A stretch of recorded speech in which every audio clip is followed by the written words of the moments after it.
नमस्कार। अंतर्राष्ट्रीय खबरों के हमारे इस खास कार्यक्रम में आपका स्वागत है। मैं हूं चंद्रशेखर जोशी। इस कार्यक्रम में हम आपको इस वक्त की बड़ी अंतर्राष्ट्रीय खबरें बताते हैं, साथ ही दो बड़ी खबरों पर अपने विशेषज्ञ मेहमान के साथ चर्चा भी करते हैं। आज हम ट्रंप टैरिफ के जवाब में भारत का स्वदेशी आह्वान और पाकिस्तान बांग्लादेश संबंधों पर इतिहास के साए पर चर्चा करेंगे। कार्यक्रम के अंत में आज की कुछ और महत्वपूर्ण अंतर्राष्ट्रीय खबरें आपको बताएंगे, लेकिन आइए सबसे पहले आपको दिखाते हैं इस वक्त की अंतर्राष्ट्रीय हेडलाइंस। 28 अगस्त को जापान और चीन की 4 दिवसीय यात्रा पर रवाना होंगे प्रधानमंत्री मोदी। जापान के पीएम के साथ 15वें भारत जापान वार्षिक शिखर सम्मेलन में लेंगे हिस्सा। चीन के राष्ट्रपति के निमंत्रण पर एससीओ शिखर सम्मेलन में लेंगे भाग। भारत पर बुधवार से लागू होगा 25% अतिरिक्त टैरिफ। चीन की रेयर अर्थ पॉलिसी पर भी ट्रंप ने साधा निशाना। अमेरिका को जरूरी मैग्नेट सप्लाई बंद करने पर दी 200% तक की टैरिफ लगाने की धमकी। ऑस्ट्रेलिया ने ईरान के साथ तोड़ा राजनयिक संबंध। यहूदी विरोधी हमलों को अंजाम देने के आरोप में ईरान के राजदूत को किया निष्कासित। ईरान ने फैसले को बताया आंतरिक मामलों से प्रेरित।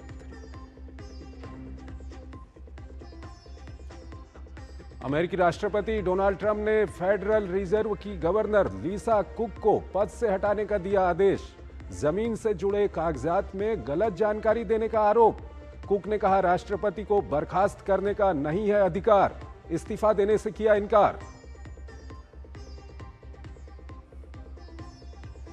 श्रीलंका के पूर्व राष्ट्रपति रानिल विक्रमसिंघे को 4 दिन बाद मिली जमानत। विदेश यात्रा के लिए सरकारी धन का दुरुपयोग करने के आरोप में हुई थी गिरफ्तारी।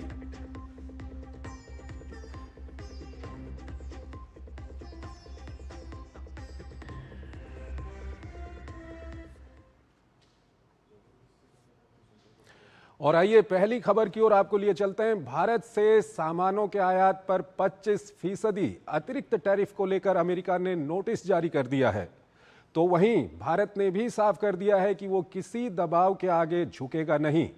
साथ ही भारत में पीएम मोदी ने बदलती वैश्विक आर्थिक नीतियों को देखते हुए एक विशेष अपील व्यापारियों और आम लोगों से की है। वहीं ट्रंप ने चीन को भी धमकी दी है और कहा है कि चीन अगर रेयर अर्थ मटेरियल पर रोक लगाएगा तो जवाब कड़ा होगा। आइए आपको अमेरिका की टैरिफ नीति से जुड़ी एक रिपोर्ट दिखाते हैं और उसके बाद अपने विशेषज्ञ मेहमान से इस पर चर्चा भी करेंगे। ये रिपोर्ट देखिए।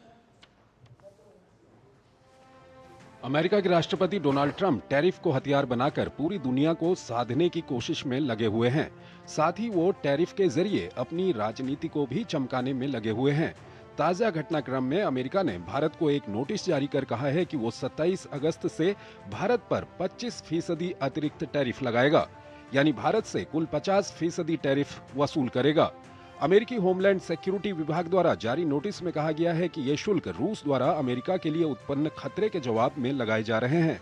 अमेरिका पहले ही साफ कर चुका है कि भारत रूस से बड़ी मात्रा में तेल खरीदता है, इसलिए रूस पर दबाव बनाने के लिए भारत पर अतिरिक्त टैरिफ लगाया जा रहा है। दूसरी ओर भारत पहले ही कह चुका है कि भारत रूसी ऊर्जा का सबसे बड़ा खरीदार नहीं है। यूरोपीय यूनियन, चीन और तुर्की जैसे देश रूसी ऊर्जा के बड़े खरीदार हैं, लेकिन अमेरिका सिर्फ भारत को निशाना बना रहा है और अमेरिका का तर्क तथ्यों से मेल नहीं खाता। वहीं भारत के प्रधानमंत्री नरेंद्र मोदी भी किसी का नाम लिए बिना अमेरिकी टैरिफ राजनीति पर लगातार निशाना साध रहे हैं। एक जनसभा को संबोधित करते हुए पीएम मोदी ने साफ कर दिया कि भारत किसी दबाव के आगे झुकेगा नहीं। दुनिया में आर्थिक स्वार्थ वाली राजनीति सबको अपना करने में लगा है, उसे हम भली भांति देख रहे हैं। मेरी सरकार लघु उद्यमियों का, किसानों का, पशुपालकों का कभी भी अहित नहीं होने देंगी। दरअसल भारत और अमेरिका के बीच व्यापार वार्ता फेल होने के बाद शुरुआत में अमेरिका ने भारत पर 25% टैरिफ लगाया था और सूत्रों के हवाले से ये खबर आई थी कि अमेरिका भारत को डेयरी, कृषि और मत्स्य सहित कई उत्पाद बिना किसी शुल्क के निर्यात करना चाहता था। लेकिन भारत ने अपने हित देखते हुए इसके लिए मना कर दिया, जिस कारण व्यापार वार्ता सफल नहीं हो पाई। वहीं अमेरिकी राष्ट्रपति ट्रंप अभी तक भारी कोशिश के बावजूद रूस यूक्रेन युद्ध नहीं रोक पाए हैं। इस कारण भी भारत और रूस की नजदीकी को देखते हुए ट्रंप ने रूसी तेल के नाम पर भारत पर 25% अतिरिक्त टैरिफ लगा दिया। दूसरी ओर ट्रंप ने चीन की ओर इशारा करते हुए धमकी भरे लहजे में कहा कि अगर चीन ने रेयर अर्थ मैग्नेट्स के निर्यात पर रोक लगाई तो चीन पर 200% टैरिफ लगाएंगे। ट्रंप ने यह भी कहा कि अगर चीन ने अमेरिका को मैग्नेट्स नहीं दिए तो अमेरिका चीन को बोइंग के कलपुर्जे नहीं देगा और उनके 200 विमान उड़ान नहीं भर पाएंगे। दरअसल चीन ने अमेरिका की कमजोर नस पकड़ ली है। अमेरिका को रेयर अर्थ मैग्नेट्स की भारी जरूरत है, जिस पर चीन का लगभग एकाधिकार है। यही कारण है कि दोनों देश अभी भी व्यापार वार्ता कर रहे हैं और ट्रंप पिछले महीने चीन पर भारी टैरिफ लगाने की समय सीमा 90 दिन बढ़ा चुके हैं। इस सब के बीच राष्ट्रपति ट्रंप की नीतियों पर घर में भी हमले हो रहे हैं। आर्थिक और दूसरी नीतियों को लेकर ट्रंप से खफा एलन मस्क ने सोशल मीडिया पर एक पोस्ट में लिखा है कि अपने ही लोगों को बर्बादी की ओर ले जाने वाली कोई भी सरकार वैध नहीं है। कुल मिलाकर ट्रंप की आर्थिक नीतियों से जहां एक ओर दुनिया में भूचाल है, तो वहीं अमेरिका के मित्र देशों के साथ संबंध भी खराब हो रहे हैं।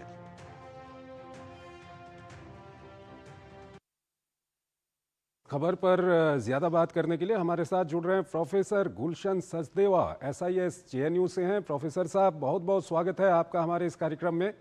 सर, पहला सवाल आपके सामने ये रखेंगे कि जो 25% अतिरिक्त टैरिफ भारत पर लगाने की बात कही गई है और उसके लिए एक नोटिस भी जारी किया गया है। भारत कहता है कि अमेरिका का तर्क सही नहीं है और अमेरिका कहता है कि भारत रूस से तेल खरीदता है, इसलिए रूस के ऊपर दबाव बनाने के लिए ये टैरिफ लगा रहे हैं। और दूसरी ओर जो रूस और यूक्रेन का युद्ध है उसको रोकने में कोई सफलता अभी तक वहां मिलती हुई नहीं दिखाई देती। क्या कुछ आप कहेंगे? ये देखा, जैसे आपकी रिपोर्ट में आपने बताया, ये जो ट्रम्प साहब जो लोगों के दूसरे देशों के ऊपर अलग अलग टैरिफ लगा रहे हैं, उसके बहुत सारे कारण हैं और उसका कोई औचित्य कई बार समझ में नहीं आता है। हम्म।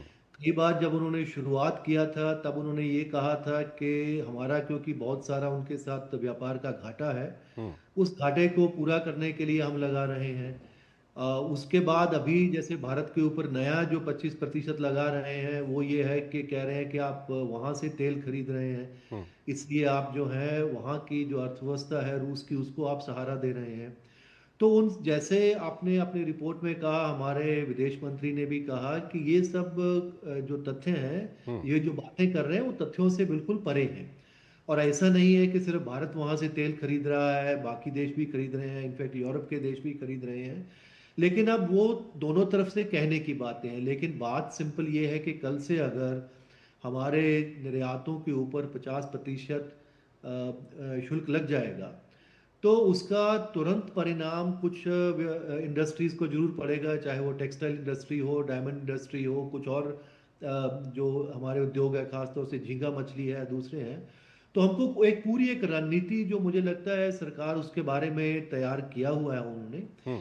एक तो यह है कि तुरंत जो जिन उद्योगों के ऊपर, जिन एक्सपोर्ट्स के ऊपर प्रभाव पड़ेगा, हम्म। उनके लिए कैसे उनको सहारा दिया जाए, कैसी नई मंडियां उनके लिए खोजी जाएं। हम्म। दूसरा यह है कि ऐसा नहीं है कि भारत ने ये बिल्कुल खारिज कर दिया है कि हम अमेरिका के साथ व्यापार का समझौता नहीं करेंगे। हम्म। फिलहाल बातचीत नहीं चल रही है, लेकिन उसको बारे में उम्मीद रखे हुए हैं कि कभी जैसे सारे बाकी जो देश हैं काफ़ी, हम्म। वो 15 और 20 के प्रतिशत के बीच में उन्होंने समझौता टैरिफ का उनके साथ किया है। हम्म। भारत और ब्राज़ील के ऊपर सबसे ज़्यादा अभी जो लगा, 50% के करीब जो टैरिफ लगा है, हम्म। मुझे लगता है कि वो जब कभी समझौता होगा 2-4 हफ्ते में, 2-4 महीनों में, तो उसमें कुछ कमी आएगी तो उसको देखा ठीक है जाएगा। सर, तो लेकिन इस सब के बीच जिस तरह से प्रधानमंत्री मोदी भी बिना किसी का नाम लिए उन्होंने कहा कि भारत किसी के आगे झुकेगा नहीं, हम अपने झेलने की ताकत को बढ़ाएंगे, और साथ ही साथ वो स्वदेशी को कहीं ना कहीं वो जोर दे रहे थे। प्रधानमंत्री ने कहा कि व्यापारियों को और देश के लोगों को स्वदेशी सामान खरीदना चाहिए, स्वदेशी सामान बेचना चाहिए। तो ये जो टैरिफ की राजनीति है, इसके जवाब में इस कदम को आप किस तरह से देखते हैं? नहीं, उसके वही है कि कई तरीकों से हमको उसको जवाब देना पड़ रहा है। एक तो हम व्यापार में उनके साथ बात कर रहे हैं, दूसरा है कि हमारी इंडस्ट्रीज को कैसे प्रिपेयर किया जाए, तीसरा रणनीति से कैसे इसका जवाब दिया जाए, क्योंकि जब उन्होंने टैरिफ का वेपनाइजेशन कर लिया है, टैरिफ को अलग चीज़ों के लिए यूज़ कर रहे हैं, तो जैसे भारत की अभी पिछले कुछ हफ्तों में हमने देखा भारत और चीन के बीच में कुछ नज़दीकी बनती दिख रही है। हमारे प्रधानमंत्री भी चीन की यात्रा पे जा रहे हैं, तो वो भी एक मैसेजिंग दे रहे हैं कि अगर आप हमारे को अलग किस्म से ट्रंप टैरिफ लगाएंगे इस तरह से, तो उसका एक रणनीति दूसरे तरीके से भी उसका भारत भी जवाब दे सकता है। और सबसे बड़ी बात जो आपने कही, जो प्रधानमंत्री ने कहा कि अल्टीमेटली जो भारत को आत्मनिर्भर भारत बनना है, सिर्फ हमको भारत के कुछ निर्यात उसके ऊपर डिपेंड है वो, क्योंकि निर्यात तो हमको करना है, दूसरी मंडियां खोजना है, दूसरे जैसे अभी यूके के साथ समझौता किया, यूरोपियन संघ के साथ समझौता करने की तैयारी कर रहे हैं, उसके बारे में बातचीत काफी आगे बढ़ी है। तो नई मंडियां देखनी है, भारत के अंदर नया निवेश करके नई मांग पैदा करके, क्योंकि भारत के अंदर ही काफी उद्योगों को लेकिन ये जो स्वदेशी वाला वेपन है ये कितना कारगर है? इस तरह के जो वेपन्स हैं, टैरिफ के वेपन की अगर हम बात करें तो नहीं, वो एक अच्छा तरीका है, क्योंकि आप उससे इस पूरे प्रेशर के अंदर आप भारत के अंदर जो स्वदेशी की एक जो भावना है, भारत की इंडस्ट्री को, भारत के कंज्यूमर को, उनको आप उसके लिए तैयार कर रहे हैं, उसके लिए नई नीतियां बना रहे हैं, उसके लिए निवेश को आप जो बढ़ावा दे रहे हैं, तो लंबे समय में उसका भी एक प्रभाव नजर आएगा, क्योंकि हम बाहर के देशों से बहुत डिपेंडेंट नहीं रहना चाहता है। ऑलरेडी इनफैक्ट दूसरे देशों के मुताबिक अगर हम देखें तो हमारे पूरे जीडीपी में जो है एक्सपोर्ट्स का जो हिस्सा है वो 20% से ज्यादा नहीं है, बाकी और देशों के ऊपर बहुत ज्यादा है, तो इसलिए उनको तुरंत प्रभाव पड़ेगा, भारत उसको झेलने की शक्ति रखता है। लेकिन ये भी बात है कि तुरंत अगर कुछ इंडस्ट्रीज के ऊपर तुरंत जो प्रभाव पड़ने वाला है उसके बारे में भी उनको कोई ना कोई मदद सरकार देगी और उनके लिए नई मंडियां खोलने की कोशिश कर रही है।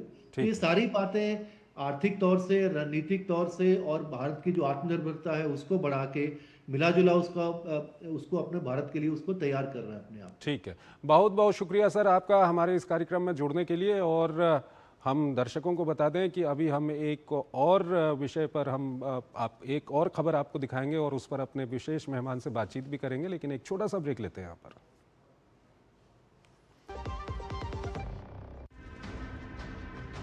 हरदम तैयार है, बिल्कुल तैयार है,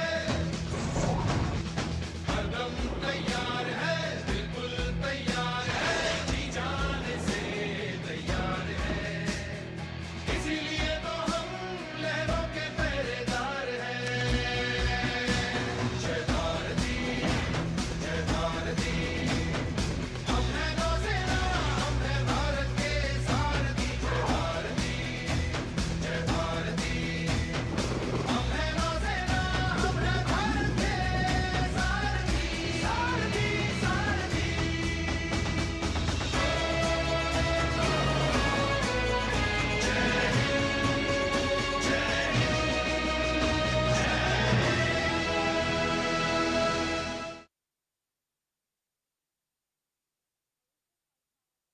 जब धरती चीर कर निकलता है लोहे का पत्थर और मिलता है मोंगिया के जोश से, फिर तपता है, पिघलता है और बनता है फौलाद।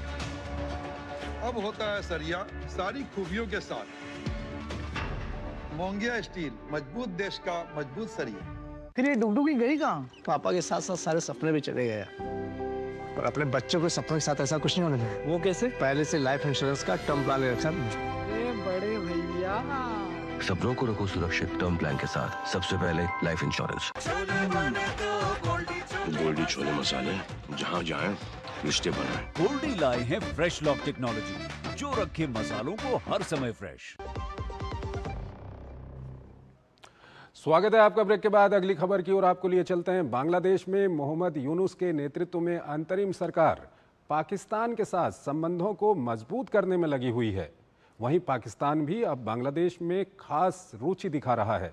लेकिन 1971 के दौरान पाकिस्तान ने बांग्लादेश में ऐसे अत्याचार किए हैं कि मजबूत होते संबंधों के बीच में इतिहास आड़े आ रहा है, जिससे पाकिस्तान की ओर झुकाव की अंतरिम सरकार की नीति प्रभावित हो रही है। एक रिपोर्ट दिखाते हैं, फिर इस पर अपने खास मेहमान से हम चर्चा भी करेंगे। बांग्लादेश के साथ जन्मजात दुश्मनी को खत्म करने की कोशिश में ढाका पहुंचे पाकिस्तान के उप प्रधानमंत्री इसहाक डार अपनी कूटनीति में किस हद तक सफल हो पाए, इसका अंदाजा इस बात से लगाया जा सकता है कि उन्होंने रिश्तों के तार जोड़ने के लिए बार बार धर्म का राग छेड़ने की कोशिश की। भले ही दोनों देश कई मुद्दों पर सहमति बनाने का ऐलान करते नजर आए, लेकिन शत्रुता के मूल मुद्दे पर बात जस की तस बनी रही। तो इसहाक डार ने इस्लाम के बताए गए रास्ते के अनुसार दिल साफ करके आगे बढ़ने का संदेश दिया। लेकिन बांग्लादेश संबंधों की बदलती डोर के बीच अनसुलझे मुद्दों पर कतई पीछे हटने के लिए तैयार नहीं। दरअसल पिछले 5 दशक में जितने भी पाकिस्तानी नेताओं का बांग्लादेश दौरा हुआ, उसमें सिर्फ अतीत को भुलाकर आगे बढ़ने की बात कही गई, लेकिन 1971 के नरसंहार का कहीं जिक्र तक नहीं किया गया। इसलिए विदेश मंत्रालय के सलाहकार तौहीद हुसैन ने इसहाक डार के सामने वित्तीय मामलों के साथ 1971 नरसंहार को लेकर माफी का मुद्दा उठाया। इसके अलावा बांग्लादेश में फंसे पाकिस्तान के लोगों के मामले पर चर्चा हुई। इस पर इसहाक डार पाकिस्तानी सरकार के प्रयासों के सहारे भागते नजर आए। उन्होंने कहा है कि अनसुलझे मुद्दों को 1974 और फिर 2002 में जनरल मुशर्रफ की यात्रा के दौरान 2 बार सुलझाया जा चुका है। दरअसल पाकिस्तान 1971 के युद्ध के दौरान पूर्वी पाकिस्तान में नरसंहार के आरोपों को न सिर्फ खारिज करता रहा है, बल्कि हर बार इस पर माफी मांगने से भी कतराता रहा है। लेकिन बांग्लादेश बार बार कह रहा है कि 1971 के अत्याचारों की जिम्मेदारी तो पाकिस्तान को स्वीकार करनी ही होगी। अभी इसी साल 15 वर्षों के बाद दोनों देशों के विदेश सचिवों के बीच हुई बैठक में भी ये मुद्दा उठा था। इस दौरान 1971 घटना पर माफी के साथ पाकिस्तान से अलग होने के बाद 4.52 अरब डॉलर का बकाया भी मांगा गया था। बांग्लादेश के 14 जिलों के 79 शिविरों में 3 लाख से अधिक पाकिस्तानी फंसे हुए हैं, जो वापस लौटना चाहते हैं। आंकड़ों के मुताबिक अब तक केवल 26,941 लोगों को ही वापस लाया जा सका है। पाकिस्तान ने 1974 में बांग्लादेश को एक स्वतंत्र देश के रूप में मान्यता दी थी। उस समय के पाकिस्तान के प्रधानमंत्री जुल्फिकार अली भुट्टो ने 1971 की घटनाओं पर खेद तो जताया था, लेकिन माफी नहीं मांगी थी। 2002 में परवेज मुशर्रफ ढाका के दौरे पर थे। उस समय बांग्लादेश में खालिदा जिया की सरकार थी। तब भी मुशर्रफ ने सिर्फ खेद जताया था, लेकिन माफी नहीं मांगी थी। शेख हसीना की आवामी लीग पार्टी ने ये कहते हुए खारिज कर दिया था, सिर्फ खेद से काम नहीं चलने वाला है। जानकारों का मानना है कि डार ने अपने दौरे में जिस त्रिपक्षीय संधि का जिक्र किया, उसमें क्षतिपूर्ति का उल्लेख तक नहीं है। अब बांग्लादेश में आवामी लीग को हाशिए पर पहुंचा दिया गया है, तो पाकिस्तान एक बार फिर आपदा में अवसर तलाशने की कोशिश कर रहा है। लेकिन जानकारों की माने तो दोनों देशों के संबंधों की बहाली में 1971 की घटनाएं अब भी बड़ी बाधा हैं। अब दोनों देशों ने ट्रेड, इकोनॉमी, डिप्लोमेटिक ट्रेनिंग, शिक्षा, मीडिया और संस्कृति के क्षेत्र में 6 समझौतों पर हस्ताक्षर कर संबंधों को आगे घसीटने का एक प्रयास किया है। बहरहाल स्वाभाविकता से परे ये दोस्ती का गठबंधन कितने दिनों तक चल पाएगा, ये बांग्लादेश में फरवरी में आने वाली सरकार पर निर्भर करेगा। दोनों देश भले ही 1 साल से भी कम समय में उच्च स्तरीय संचार और आर्थिक संबंधों को फिर से स्थापित कर चुके हैं, लेकिन इतिहास को इतनी आसानी से नजरअंदाज नहीं किया जा सकता, क्योंकि बांग्लादेश के लिए 1971 के मुक्ति संग्राम की विरासत उसकी सामूहिक चेतना में अंकित है। इतना ही नहीं, दोनों देशों की दोस्ती में कई ऐसे अनसुलझे विवाद बाधा के तौर पर हमेशा सामने आते रहेंगे, जो भविष्य में किसी भी मेल मिलाप में निर्णायक भूमिका निभाएंगे।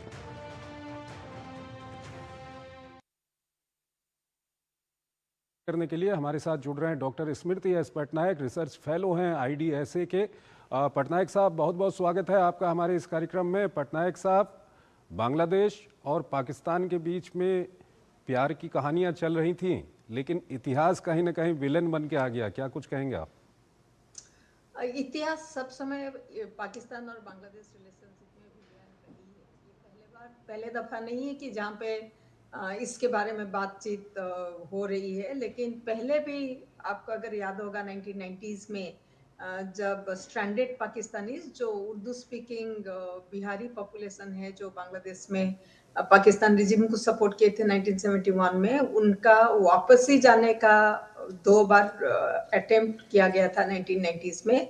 उसके बाद पाकिस्तान और उनको लेने के लिए इनकार कर दिया, और उसके बाद से ये लोग अभी तक भी बहुत सारे UN जो रेफ्यूजी कैंप है मोहम्मदपुर और दूसरे जगह पे है, वहाँ पे वो लोग अभी तक बस मतलब वहां पे रह रहे हैं। सेकंड चीज है डिवीजन ऑफ एसेट, एक चीज है वो सब समय बांग्लादेश डिमांड की है कि उनका जो जूट एक्सपोर्ट से जो अर्निंग था और बाकी जो जब हुआ था साइक्लोन, भोला साइक्लोन हुआ था, तब भी बहुत सारा एड आया था बांग्लादेश के लिए, वो सारा पाकिस्तान बांग्लादेश को दिया नहीं। तो एक डिवीजन ऑफ एसेट की इशू रही है शुरू से।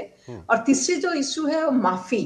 पाकिस्तान का जो अभी जो बोल रहे हैं 1974, जैसे आपके रिपोर्ट में भी बताया, 74 ट्राइपेट्रिएट एग्रीमेंट में इसका कोई जिक्र ही नहीं है। और 2002 में जब जनरल मुशर्रफ आए थे, उन्होंने सिर्फ रिग्रेट के बात किए, जो हुआ 71 के दौरे में हम उसको रिग्रेट करते हैं, लेकिन माफी मांगने का बात से सब समय पाकिस्तान पीछे हट रहा है। लेकिन मैडम यहाँ पर सवाल ये उठता है कि ये जो तीनों मुद्दे आपने बताए, क्या वहाँ की जो अंतरिम सरकार है वो इनको लेकर के सीरियस है, या केवल एक वहाँ पर ये मुद्दे हैं इसलिए पाकिस्तान के सामने रख दिया? क्योंकि अंतरिम सरकार तो पाकिस्तान के साथ कई मामलों में और नजदीकी बढ़ाना चाहती है।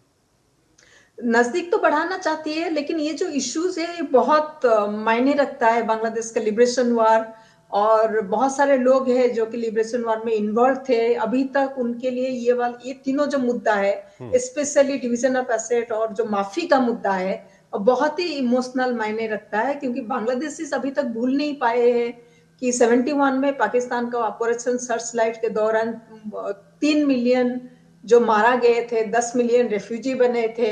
तो ये जो यादगार है एकदम ताजा है। तो मुझे नहीं लगता है कि नूस सरकार इसको इग्नोर कर सकती है।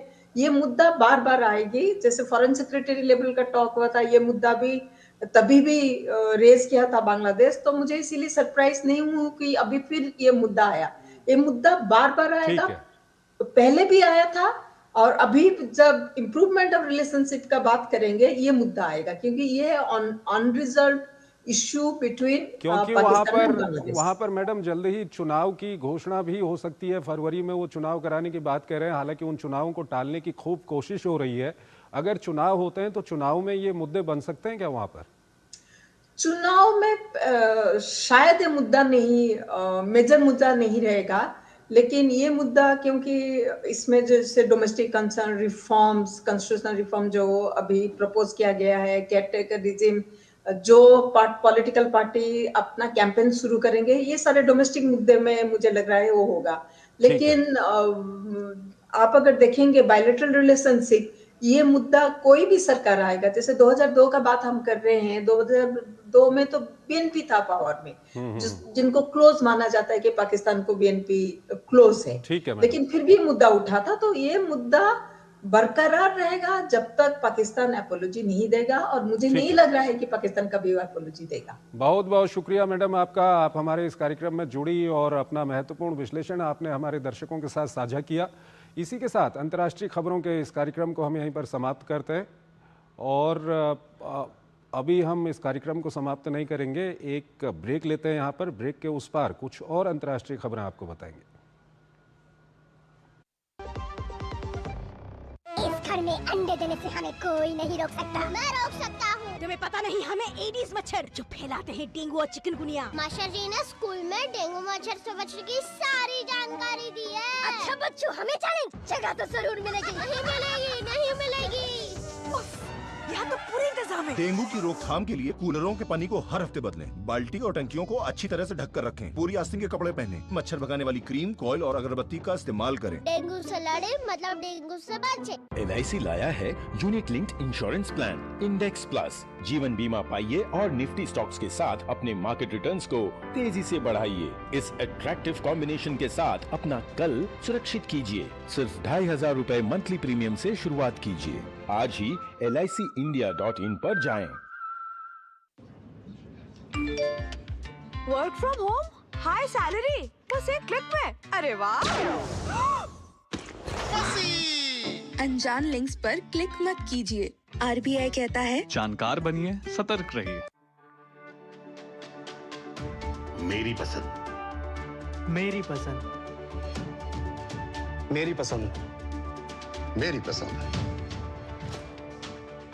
हमारी पसंद, हम सबकी पसंद। मजबूत देश का मजबूत सरिया हो गया स्टील। गोल्डी छोले मसाले, जहाँ जाए रिश्ते बनाए। गोल्डी लाए हैं फ्रेश लॉक टेक्नोलॉजी, जो रखे मसालों को हर समय फ्रेश।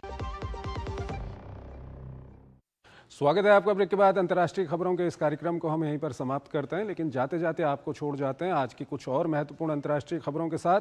आप इन खबरों को देखिए और हमारी पूरी टीम को इजाजत दीजिए। नमस्कार।